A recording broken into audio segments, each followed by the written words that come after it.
everybody. Here we are again. I'm going to answer another question, just checking to make sure I'm actually broadcasting. Okay. I'm going to answer another question that came in on the post on Sunday. And this question came in from Christine Seagrave. So I'm going to kind of answer the question, and I'm also going to kind of just broaden the view and bring in some more kind of relevant information on it. Okay. So the questions were about the LinkedIn Hardmode challenge. My friend Christine Seagrave says, should LinkedIn Hardmode alumni use the hashtag while a cohort challenge is going on if they are not participating? Explain real quick for those of you that aren't super familiar. So LinkedIn Hardmode is a challenge that can run whenever. You can do the 30-day challenge whenever you feel like starting, finishing, what have you. You don't need a cohort. Every few months, when I kind of have the energy to lead and run and curate the thing, we run a cohort, and I kind of encourage everybody to participate. And there's more of a sense of community. It's kind of fun, but there's no requirement to it. And a lot of people like accountability. They like the sense of a group doing the challenge together. And I appreciate that. And I have a lot of fun with it too. So currently there's a cohort going on. Christine is not participating. She's done it like 3 times already. And she is kind of a Hardmode emeritus alumna, what have you. But she's kind of, she's in the cool kids club, if we can call it that. So anyway, she was asking, she's putting out some content somewhat sporadically, not every day. She's not participating in the current challenge. And she's asking if she should use the hashtag. So the simple answer to that is absolutely. There's nothing wrong with it. And the more complex answer is, I'd like to talk about how hashtags work on LinkedIn.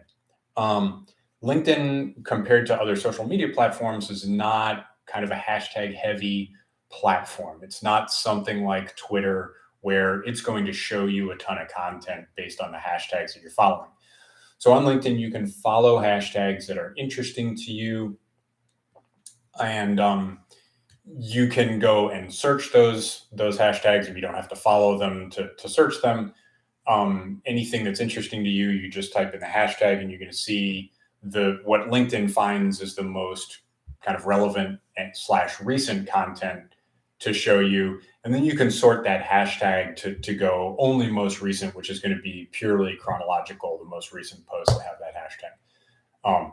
I do that quite often for marketing analytics. I do it quite often for LinkedIn Hardmode, just to go and see everything that's being posted, so I can kind of jump on, reinforce it, react, engage, that sort of thing. Now, the thing that people don't get about LinkedIn and hashtags is the random element. How often, if you hashtag something, how often is that going to get shown to somebody that can give you some extra reach on your post? You see something that people do sometimes that I find kind of irritating, which is they seem to go through their post and just hashtag every sort of major noun, proper nouns, search terms that come up commonly. And they wind up with like 15, 20 hashtags on a longer post. To me, that's kind of silly. And the reason why is because you have to understand how LinkedIn promotes hashtags. I am following hashtag marketing analytics. This means that once in a blue moon, I will get a post in my feed that is just a trending post in marketing analytics. I'm talking maybe once a week at tops. I don't spend a lot of time trolling the feed, but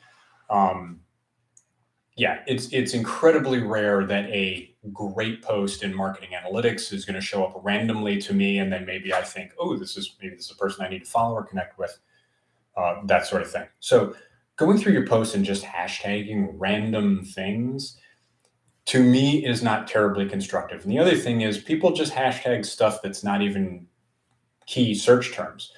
I saw a post by a friend a while back where he said something about being a father in the post. And the post was not about fatherhood, but he hashtagged the word father. Think about what kind of impact you're going to make with that. Okay. How many people are following hashtag father? It's just not a common topic that people are going to want to follow on LinkedIn. It's not a professional topic, really. But there are people following it. So think about who's actually going to get that appearing as a post. A random small sample of the people that happen to be following that are going to see that content. Okay, now think, what are the odds that that person is actually someone that you might want to target or someone that you might want to connect with? They're pretty slim. So now you're already talking about your post is out there. It's not about fatherhood. So if somebody's following #father, presumably they want to see random content from time to time about fatherhood. They're going to see your post. It's not about fatherhood. You just hashtagged father to extend your reach. Okay, so you got an impression from them looking at their post. Awesome. Does that serve any purpose? Are they anyone that you would want to connect with? Are they anyone that's going to bring you business or bring you some sort of advantage? Likely not. So, but what you have accomplished is you've managed to annoy all the people that want to read your post and are irritated by the fact that you've got kind of randomly bolded, hashtagged little landmines all over your content. To me, it makes no sense to kind of put a bunch of hashtags into your post.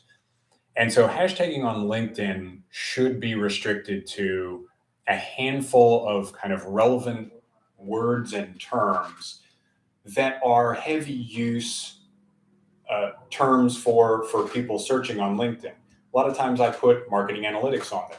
There are people searching for marketing analytics content like me that will put that hashtag into their search bar and then go through content and see what's interesting to them. That happens.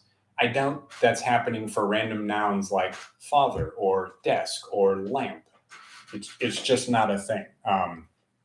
So yeah, while you might get a tiny extension of reach and a handful more impressions by just hashtagging random nouns in your content, I question whether that's to any effect whatsoever. And if it is, if it does somehow land you a business lead or a contact that's productive, that's by pure dumb luck that could easily have happened anyway.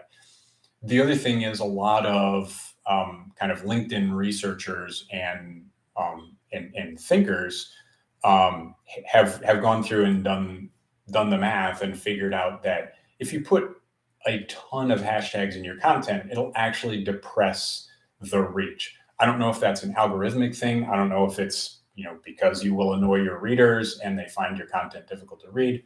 Don't know. However, the correlation is there. So, and personally for LinkedIn Hardmode, I put the rule, I think we're still 5 hashtag limit. To me, that's, first of all, it's just good business. If the LinkedIn gurus say 5 to 8 is kind of the sweet spot before you start going overboard. I'm conscious of annoying the readers. For the people that I kind of coach and mentor informally, I don't want you to annoy your readers. The other thing is, with the hashtags, with the pictures, with all of the restrictions, with the @ tags, some of it is to help your reach with the algorithm. Some of it is just, I want your content to be the star of the show. And so if you're tagging 9 pictures to your post, your content's not really the star of the show. The pictures are the star of the show. That's why I don't do links to external content that you didn't generate. Just what you write and what you put on LinkedIn should be the star of the show. It's a content creation challenge. If you create pictures, awesome, put those on there. But yeah, so putting 10 million hashtags on your post or tagging 50 people to try and generate fake engagement, to me, you're artificially boosting numbers and your content is not succeeding or failing based on the merits of the content itself. So all of those rules kind of tie in together to make it so that your content is the star, and that's the reason why your post succeeds or fails. So to circle it all the way back to Christine's question, what I would say is LinkedIn Hardmode alumni. If you are not participating in a cohort or you're not doing a challenge yourself, I would say tag your content with LinkedIn Hardmode if you're adhering to those basic rules. So if you've got something where it's 9 pictures of your family, I wouldn't tag that, because you're going to wind up misleading people that that don't know better and haven't engaged in the challenge to thinking that that is, kind of according to the rules, LinkedIn hard mode content. I don't want to get too geeky or nitpicky about it. Do you? I can't stop you from using the hashtag. I would just ask. They're just good rules to abide by in creating content anyway. So, alumni not participating in the challenge, not posting every day, put it on there if you're adhering to the rules. I flout the rules sometimes myself. I don't put the hashtag on there when I do that, because I don't want people to get the wrong idea about the content that I'm posting. Christine, I hope that answers the question. Everybody else, I hope this is useful content for you. If it is, let me know in the comments. Subscribe and like this video. If it's not, let me know that in the comments. I'll be happy to discuss with you why you disagree with me on hashtags, on LinkedIn, on the challenge, whatever you want to talk about. All right, guys. Thanks, and we'll talk to you later.